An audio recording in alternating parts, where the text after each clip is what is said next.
A weathered pack sat pinched between two granite shoulders, the straps laced with willow shoots as if the land had decided to keep it. When we eased it free, a small mesh pocket sighed open, and 3 black and gold memory cards glinted in weak sun.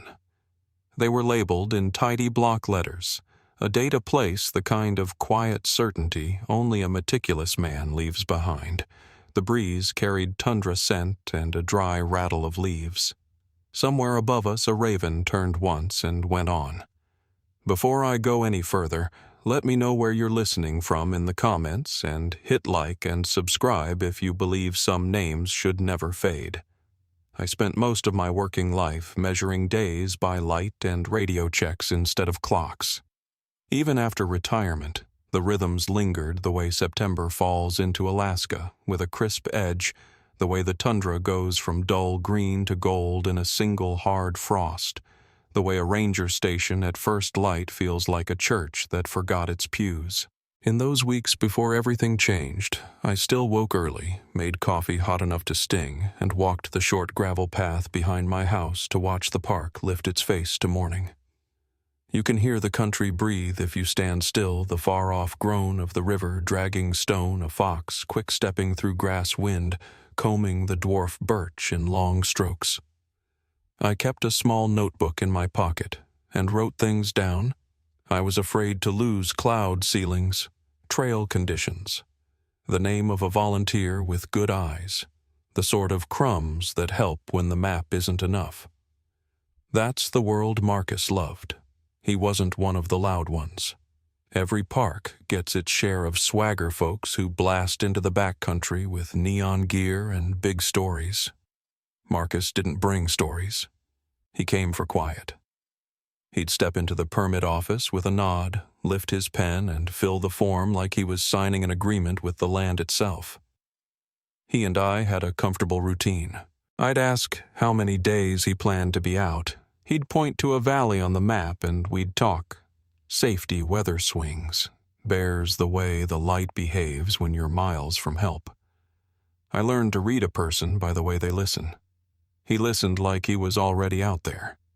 Sarah's a city light kind of person, not soft but anchored. She told me once that the sound of traffic back home in Anchorage made her sleep. Even so, she understood the pull that sent her husband north each fall.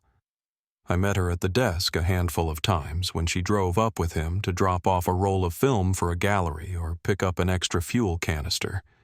She has this way of resting her hand on the counter like she's keeping it from drifting away. The last routine conversation I remember with her happened in a strip of afternoon sunlight across the entryway floor.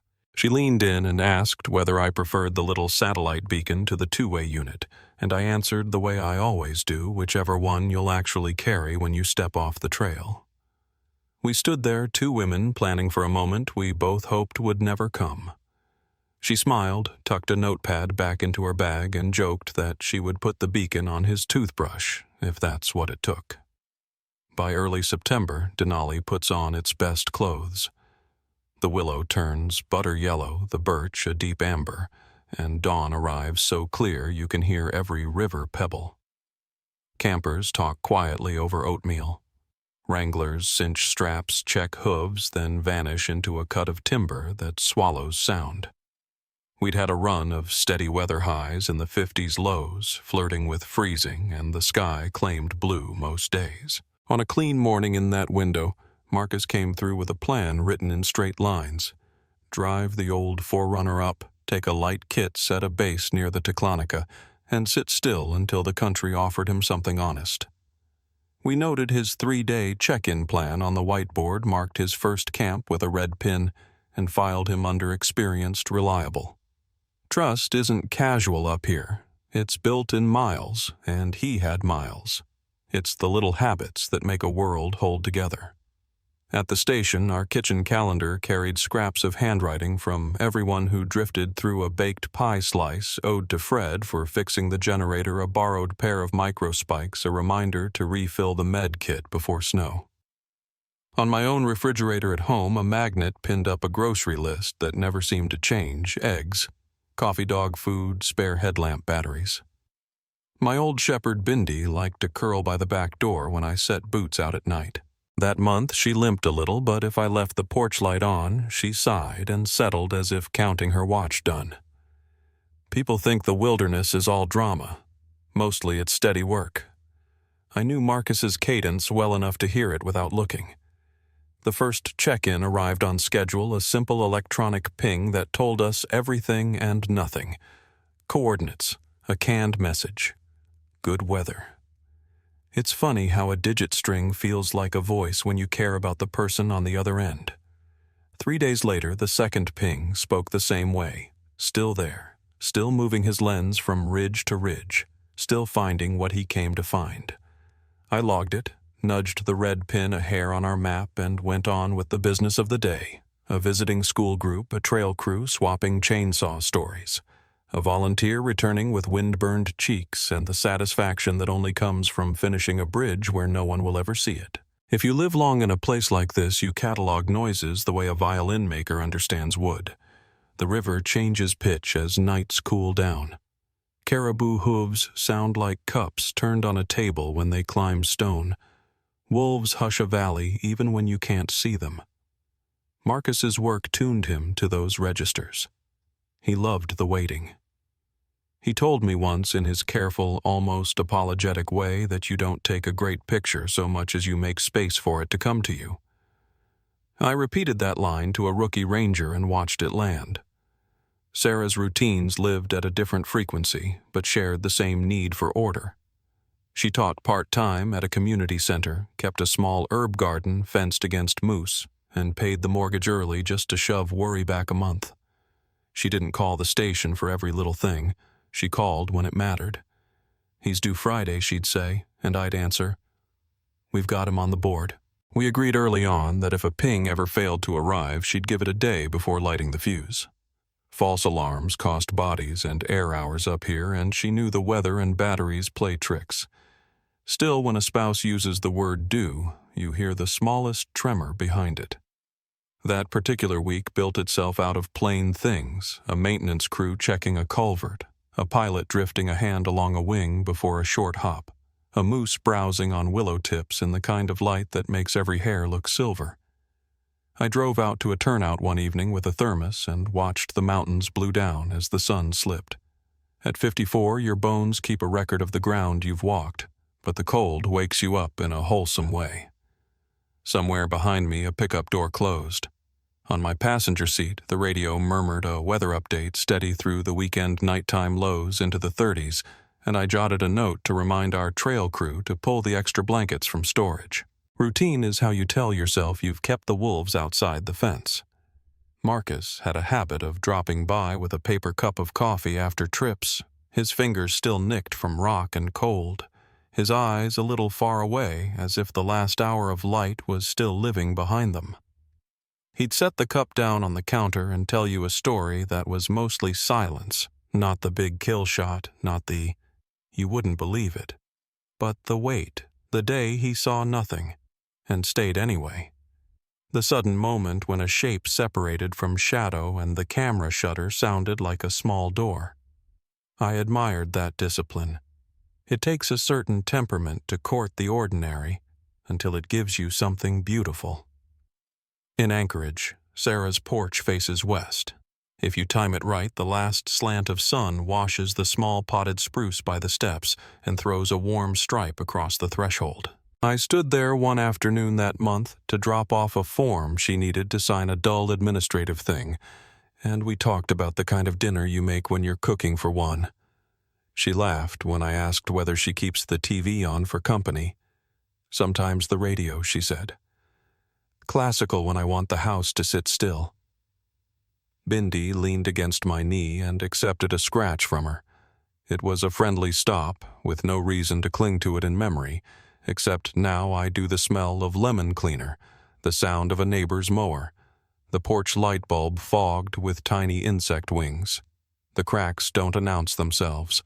They show up as small delays you excuse. A message that doesn't chime right when it should. A word you almost say and put back in your pocket. That Friday, I added a thin red underline beneath Marcus's name on our board, not because of worry, not yet, but because I liked the way it made the line stand out. The sun bowed low and took its time leaving. I closed the station door, checked the latch twice, and drove home with the windows down just far enough to let cool air sit on my hands. In the mirror, the road fell away like ribbon, and a line of tundra swans crossed the sky with a slow, steady beat. Somewhere out there, a man with a camera was waiting for a frame to gather itself. At home, the evening held that good September hush. I set the kettle on. Beandy did her lap by the door, then settled on the rug. I crossed to the small desk by the window, opened the logbook, and drew a neat box beside the space where the next check-in would go. Habit. Insurance. The lamp threw a cone of light on the page, and the house took on the warm shape of any house in America at day's end, a little tired, a little content. I slid my phone closer without thinking and lined it parallel to the edge of the notebook. Out on the porch, the light clicked on by timer and made a soft gold square on the steps. I let it burn longer than usual. The river voice deepened. The kettle began to whisper. I waited for a small sound that normally came on its own and let the night take its time. The next morning, the light came slow and gray through my window, the kind of light that makes you squint to tell whether it's dawn or a sky about to rain. I remember staring at the phone on my desk, the empty space beside Marcus Chen's name on the board, still waiting for that third check-in. It wasn't late enough to call it a problem, but it was late enough that I kept glancing at the clock every time the wind shifted. Out here, communication delays happen all the time. Batteries die, satellites lose their angle, but routine carries its own gravity. When someone like Marcus misses a mark, you feel it before you can explain why. By noon, I sent a short note to dispatch no contact from Chen, watching for next ping. It was the kind of message that looks harmless on paper, but carries a little static when you type it. Sarah called that evening. I heard it in her voice before she said a word. "He's usually early," she whispered. I told her the weather in the valley looked stable, that maybe he'd gone deeper to track something and left the transmitter at camp.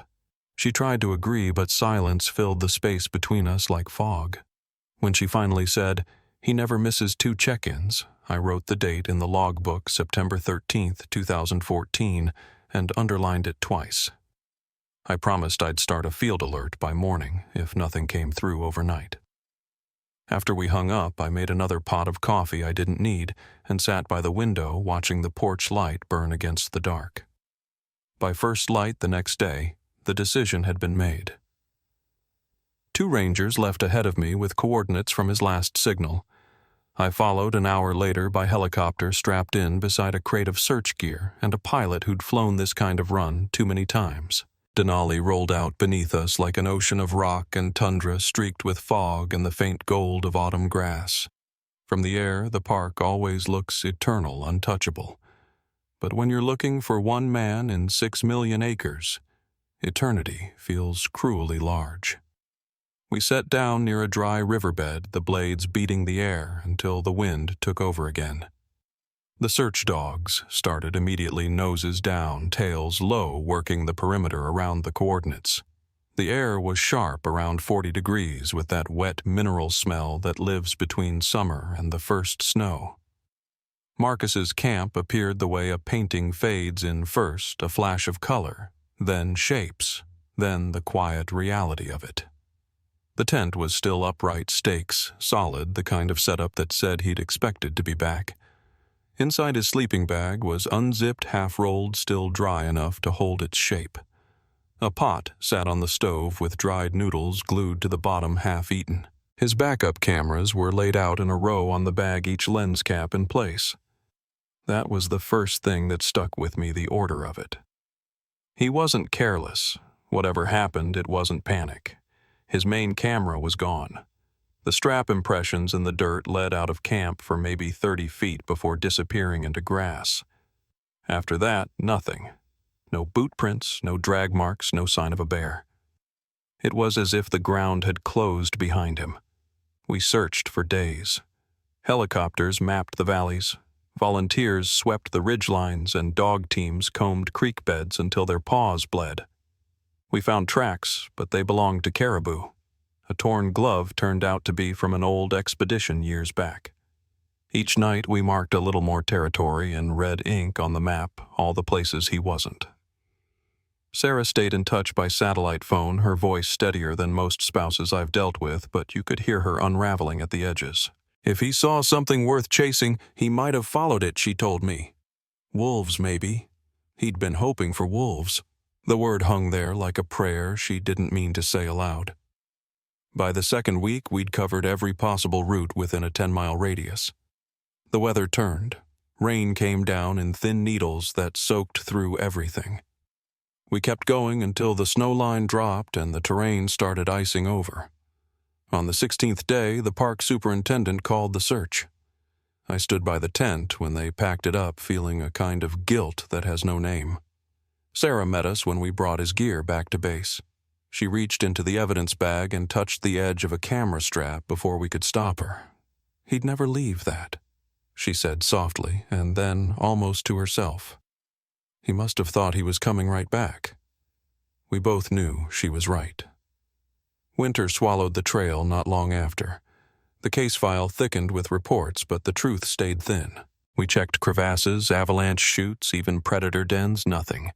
When snow finally sealed the valley, the missing person tag became part of the station wall tucked between two others that read like ghosts. I thought that was where it would stay. People vanish out here. It's harsh to say, but it's true. Sometimes the land keeps them. I learned to live with that truth, though it never stopped bothering me when the wind blew from that direction. Years passed. I retired, then came back as a consultant now and then. Marcus's name still came up usually when training new rangers on why we track beacons and file redundant coordinates. His story became the cautionary one you tell over coffee before a long patrol. He was careful, I'd say, but comfort makes fools of us all. Sarah kept to herself in Anchorage. Every Christmas she mailed a card to the station, always the same photograph of Denali at sunrise with a note that read, "Still grateful." I kept each one in a drawer. It felt like a promise I hadn't managed to keep. Then almost 10 years later, to the day my phone rang during dinner. The number showed a Seattle area code. The man's voice was steady but urgent. "Ma'am, I think I found something that belongs to one of your missing photographers." He gave a name I hadn't heard spoken out loud in years. I wrote it down anyway. Marcus Chen. The caller introduced himself as Derek Williamson, said he'd been backpacking off-trail when he stumbled on a weathered pack wedged between two rocks. It looked old, he said, real old. There was a permit inside. I asked him to spell the name again, though I already knew. He did, slow and clear. The room seemed smaller while he spoke. I told him not to touch anything else to mark the location, take photographs, and head straight to the nearest ranger station. He hesitated. There were memory cards in it, he said. I think they might still work. That sentence turned the air electric. For 10 years, we'd had no voice, no image, no proof of how or where he'd gone. Memory cards meant answers. I called the chief ranger before I even hung up, and within hours, the old network moved like it never stopped. Helicopters fueled evidence techs rerouted from another site, and Dr. Patricia Voss, who happened to be working a wildlife study in the park, volunteered to assist. I flew in at dawn with her and a small team. The valley hadn't changed much, maybe a little more overgrown, but it felt heavier somehow, like it remembered. When we reached the coordinates, Derek's rock cairn stood just where he said it would. The pack was there, dulled by a decade of sun and rain, straps, stiff zippers fused with rust. It took careful work to open without tearing. Inside, we found the dividers of a camera case, bits of corroded metal, a ruined filter, and those 3 black and gold memory cards tucked in a mesh pocket, each labeled in handwriting I recognized from his permit forms. Neat square letters, Denali 914. It's strange how an object can make a person rise back up in your mind like they've just stepped into the room. While the team photographed the pack, Dr. Voss crouched to examine the space between the boulders where it had been wedged. She went still for a long time, then called me over. Beneath the moss and debris there were bones, weathered, scattered, but human. A femur ribs, part of a skull. The silence that followed wasn't shock exactly. It was recognition. The land had finally given him back. Over the next 2 days we documented every fragment, from the angle of the cavity and the way the rocks pinned inward. Dr. Voss explained that Marcus must have slipped into that gap and become trapped at chest height, his pack caught above him. It wasn't a long fall, just wrong enough to hold him. The scratches along the stone near where his hands would have been told the rest. He'd tried to climb out. He hadn't made it. In this country, hypothermia doesn't need cruelty, only time. She guessed he survived several hours, maybe half a day, before the cold did what it always does. When we finished, we carried his remains out carefully wrapped and labeled and left a small stack of stones in the place where he fell. The wind came up again, same as the morning I first logged his name. I remember thinking how many times he must have heard that sound, how familiar it would have been even in those final hours. Back at headquarters, the recovery crew handed me the evidence box containing the memory cards. They were corroded but intact still in their tiny plastic sleeves. I signed the chain of custody form with a shaking hand. After 10 years of silence, he'd left us words in light, the kind of record only a photographer would trust. Sarah was still at the same address. I made the call myself. When she answered, her voice was lower, slower, but clear.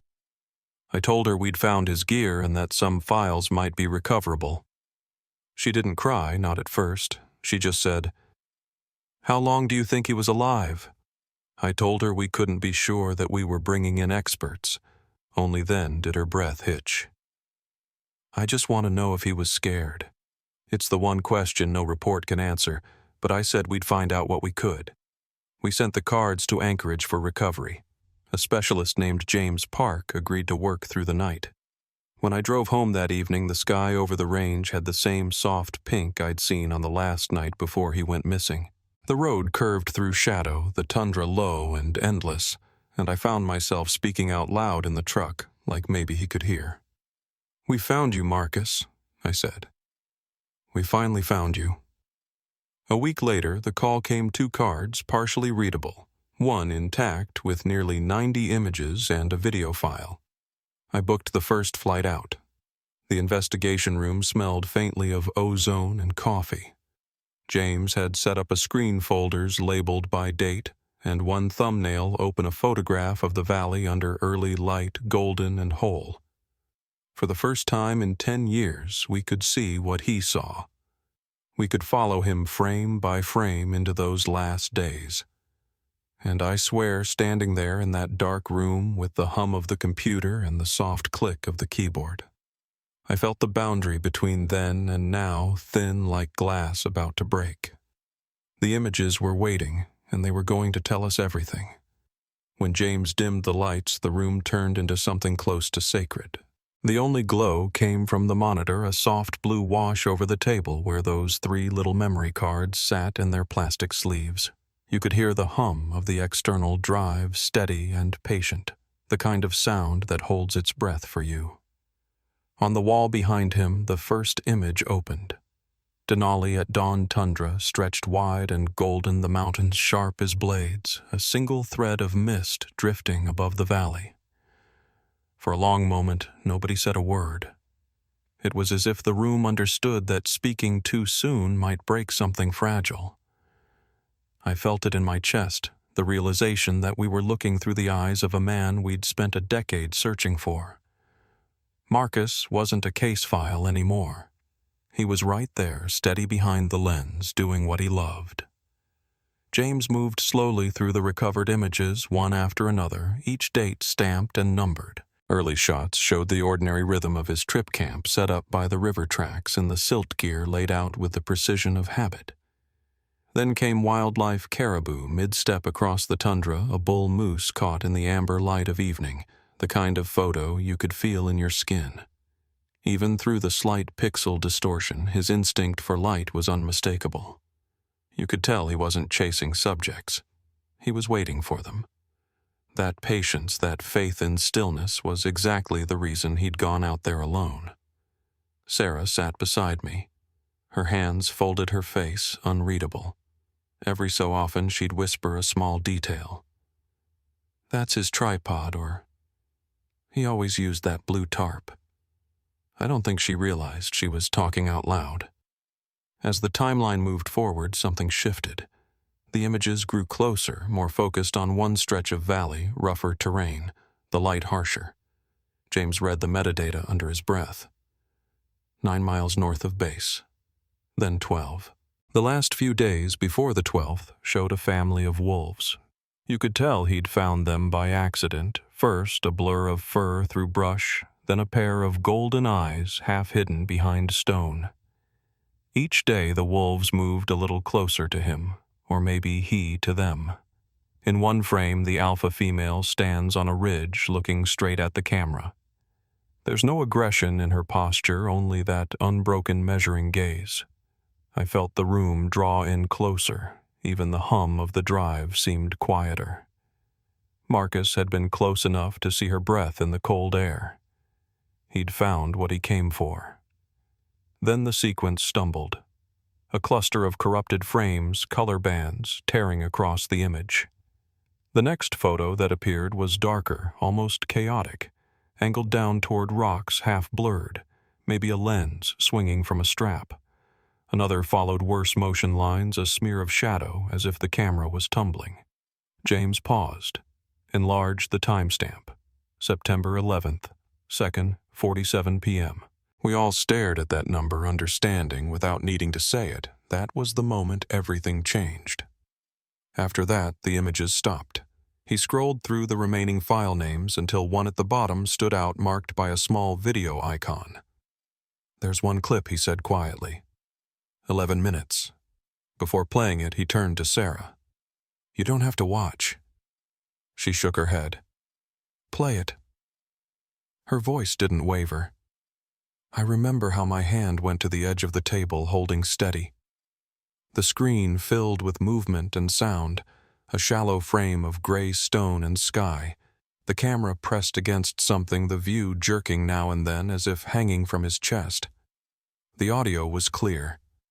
Breathing heavy and uneven, the scrape of rock against boots. You could hear him trying to free himself. Every grunt, every pause carried that rhythm of a man assessing and reassessing, refusing to panic. Then came his voice, calm but strained. "If I can just know." Okay, another angle. The words fell into the air like small stones dropped in water. Minutes passed. He talked to himself, to no one, to time. There was no fear in it, only focus and fatigue. Then a shift. His breathing slowed, his tone softened. "Okay," he said.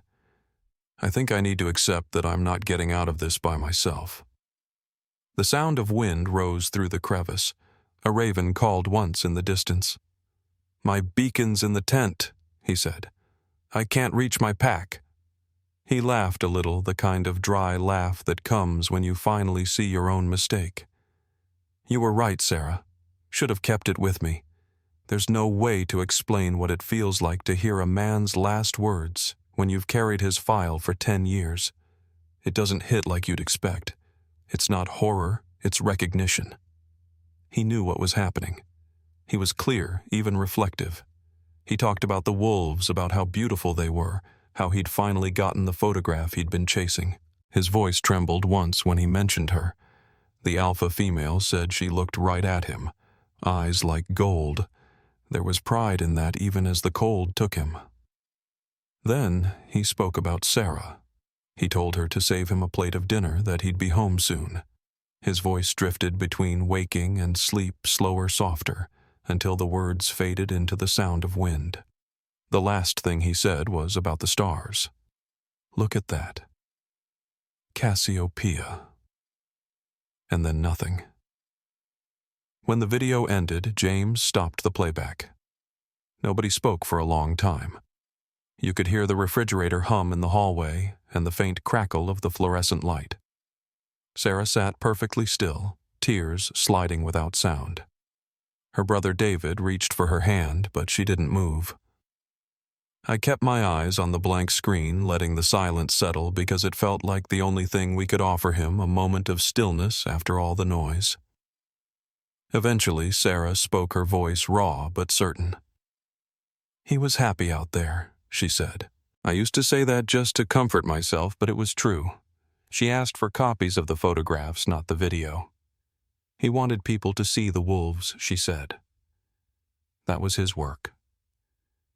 That night, after everyone left, I stayed with James to log the files for evidence. He didn't say much, just worked methodically, labeling, saving, backing up. Around midnight, he paused over one photo. The wolf's gaze perfectly focused, the light cutting across the fur like liquid fire. "You know," he murmured, "some shots change people's lives. Others finish them." I couldn't answer. I just nodded because I'd spent my career cleaning up the wilderness version of that truth. When the recovery report was finalized, Sarah asked to visit the site where Marcus had been found. The park approved it under escort.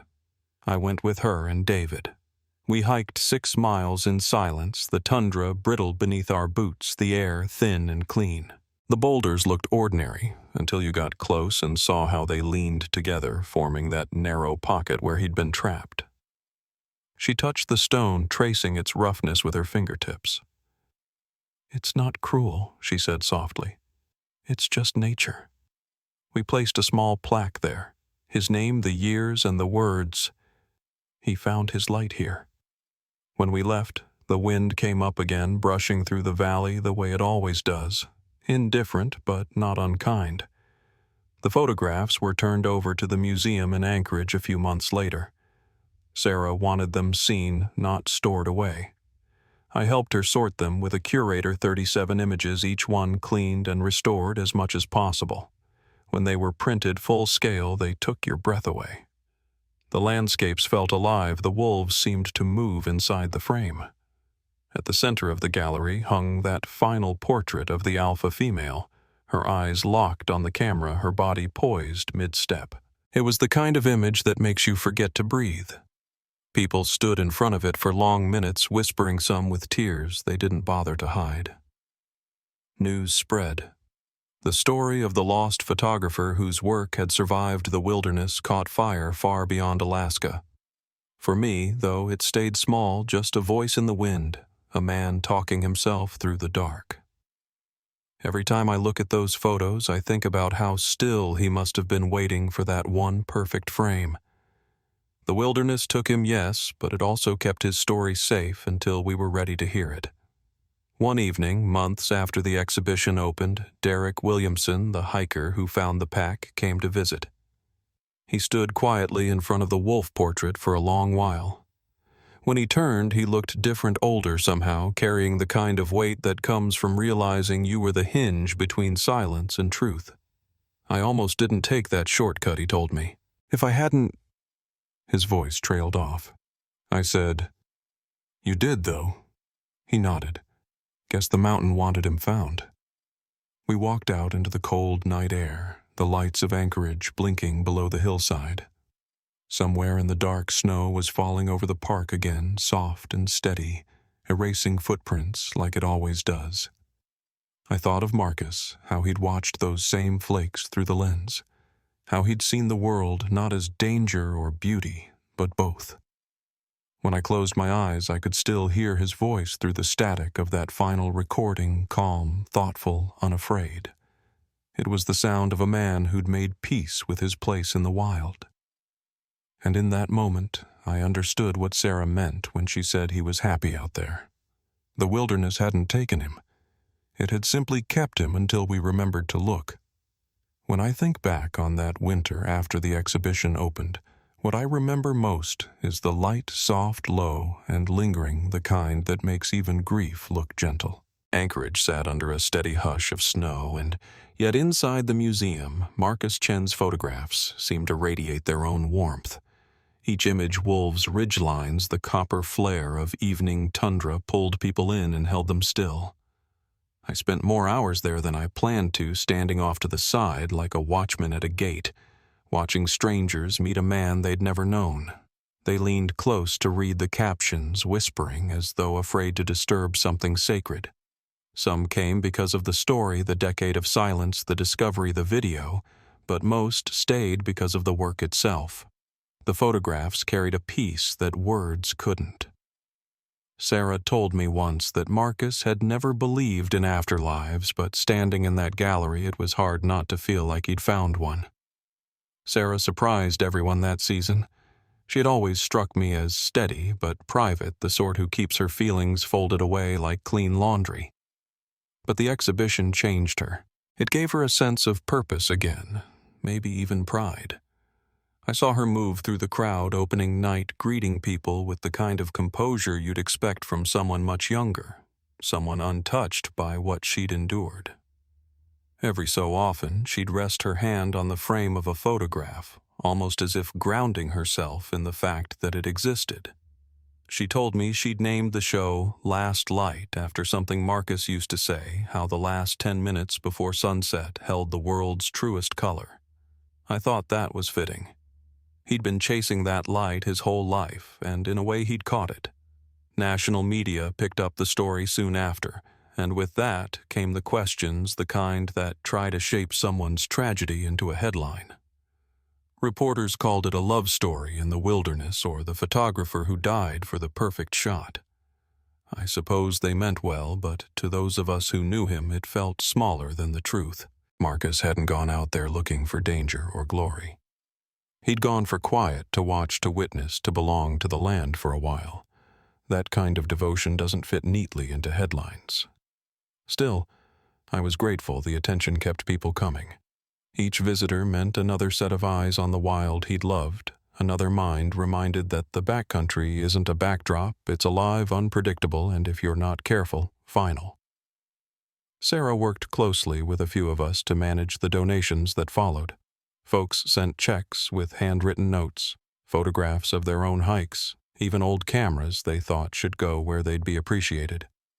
She handled it all with grace, funneling the money into something she called the Marcus Chen Wildlife Photography Grant, a small program to help young photographers document Alaska's untamed places responsibly.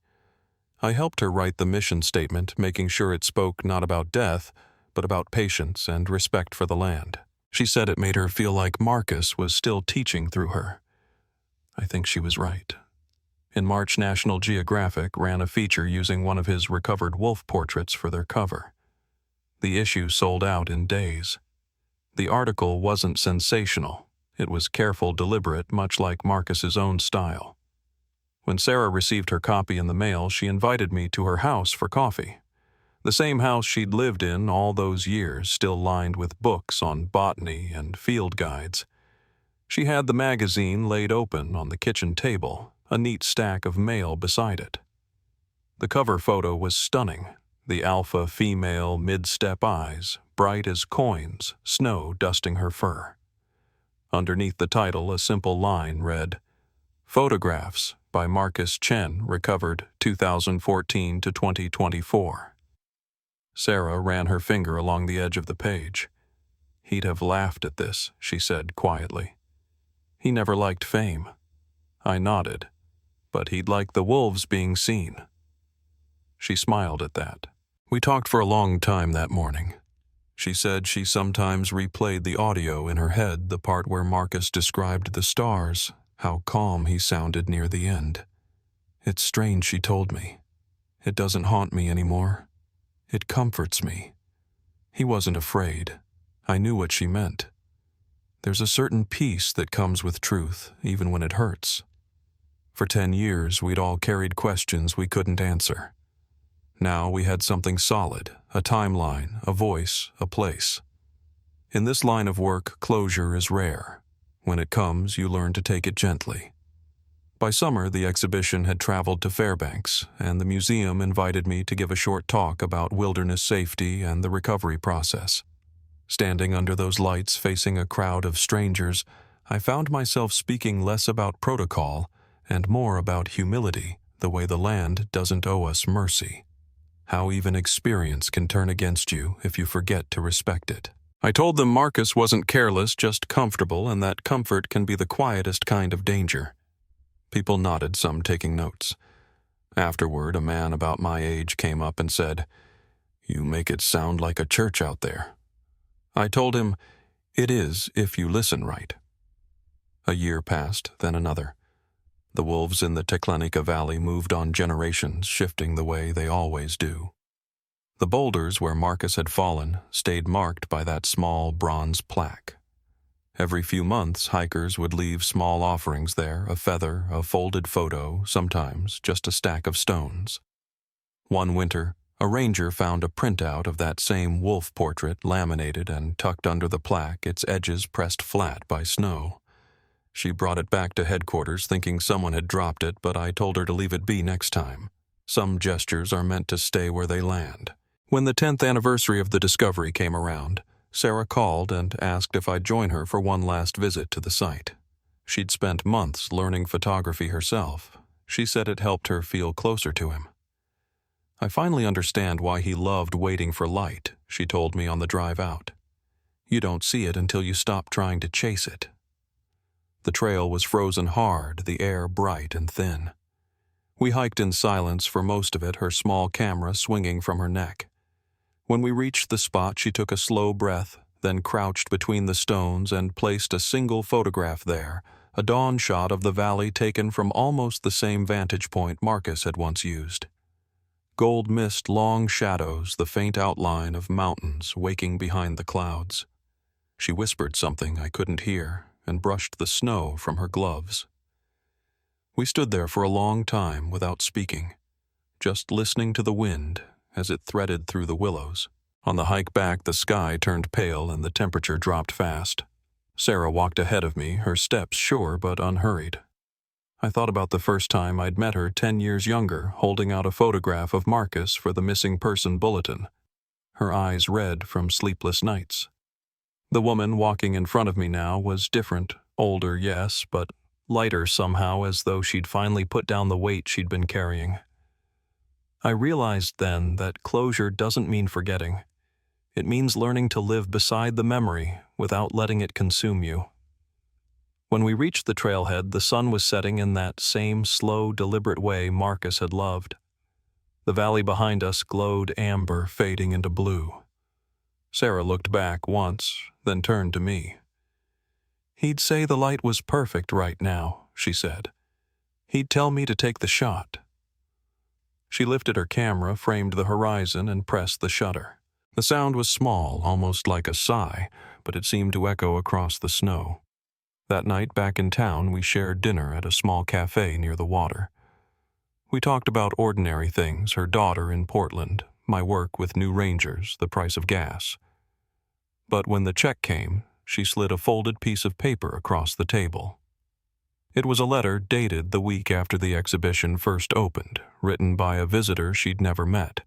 He'd left it with the museum staff after standing in front of the wolf portrait for nearly an hour. The letter said, "I don't know much about art, but I know what it feels like to be seen. That animal looked right through me.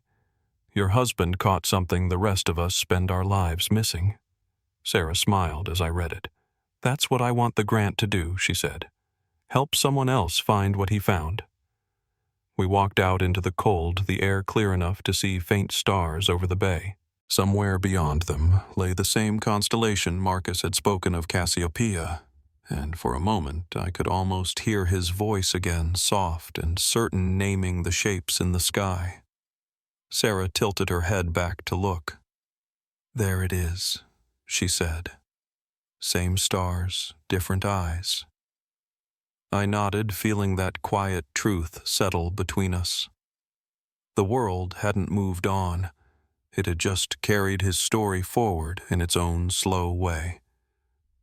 When I got home that night, I stood on my porch and let the wind cut through the stillness. I thought about the memory cards that had survived 10 Alaska winters, about the chance path of a hiker who'd wandered 2 miles off trail and about a man who'd loved the world enough to risk being lost in it. Some might call that tragedy. I've come to see it as devotion. Out there under the same indifferent sky, you realize the wilderness doesn't keep our stories. It tests whether we're worth remembering. Marcus Chen was, and as the last light faded over the horizon, I felt certain he'd finally become part of the landscape he spent his life chasing. There's a stillness that lives in certain places long after the people are gone. You feel it more than you hear it, like the air itself remembers what happened there. The Teklenica Valley is one of those places.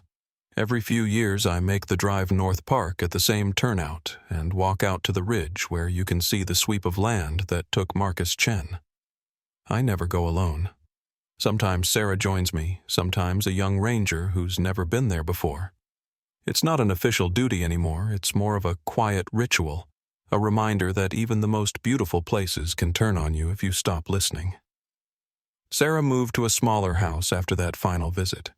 She said the old one had too many echoes. She kept Marcus's photographs on one wall, not as decoration, but as a kind of compass. The grant in his name took off faster than any of us expected. In the first year, they funded 3 young photographers. By the second, there were a dozen. They didn't just get money. They got training mentorship lessons about wilderness ethics and survival that she insisted on including. "I want them to come home," she said. All of them. She still writes those words at the bottom of every acceptance letter. I stayed involved as an advisor, mostly helping review proposals and reminding each new applicant that Alaska doesn't bend for anyone. Some listened, some didn't. The wilderness always finds a way to teach the lesson on its own terms. But I liked watching Sarah build something out of the wreckage. It gave the story a second life, one rooted not in tragedy, but in respect. Derek Williamson, the hiker who found the pack, returned to the valley once more before moving back to the lower 48. He didn't tell anyone except me. He left a note under a stone near the plaque, just a simple line in pencil. Found him by mistake. Remember him on purpose. That note's probably long gone now, scattered by wind or snowmelt, but I think the sentiment stayed. Whenever hikers ask about the marker, we tell them the story plainly, no embellishment, no warnings disguised as ghost tales. Just the truth about a man who loved the world enough to risk being lost in it. Dr. Voss retired 2 years after the recovery. We still exchange Christmas cards. She says that of all the cases she worked, Marcus's is the one that followed her home at night, not because of the bones, but because of his voice. He understood it, she wrote once. The wilderness doesn't take, it keeps. I think she's right. The land didn't steal him out of malice. It simply accepted him the way it accepts every fallen tree and frozen stream. There's a strange comfort in that. As for me, retirement stuck the second time around. I moved down to Palmer, closer to family, but I still wake at first light most days. Old habits die hard. I keep a small collection of photographs in a box under my desk, copies from Marcus's recovered files. I don't display them. I take them out when the wind shifts or when I catch that particular hue of dawn that he was always chasing. The one of the alpha female remains my favorite. Her eyes follow you no matter where you stand, like she's measuring whether you belong there. Every time I look at it, I'm reminded how thin the line is between awe and danger, how sometimes they share the same silence. The exhibition closed after its run in Anchorage, but the museum kept the prints archived. They travel now small tours through universities, conservation centers, places where young people study the balance between art and survival. Each print bears a small line at the bottom, recovered from Denali National Park, 2014-2024. Beneath that, Sarah added a sentence that still gets me every time. He waited for the light, and it waited for him. I remember the first time I saw his work displayed outside Alaska.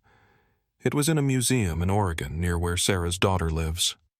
The room was quiet, the crowd respectful, and for a moment I could almost hear that faint wind again threading through the willows. There's something about seeing strangers stop in front of an image you know was born from the last breath of a man's life. They don't need to know all the details, they can feel it. The way he saw the world still radiates from every frame. It's proof that art doesn't die with its maker.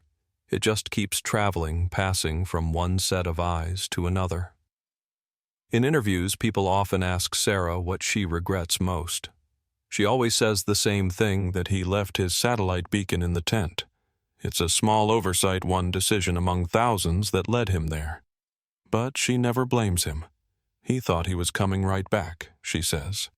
And for a while I think he did. I used to struggle with that line, wondering what she meant. I think I understand it now. Some part of him did come back, not just through the photographs, but through the way his story changed people. Every ranger, every photographer, every visitor who's heard his name carries a little piece of him forward.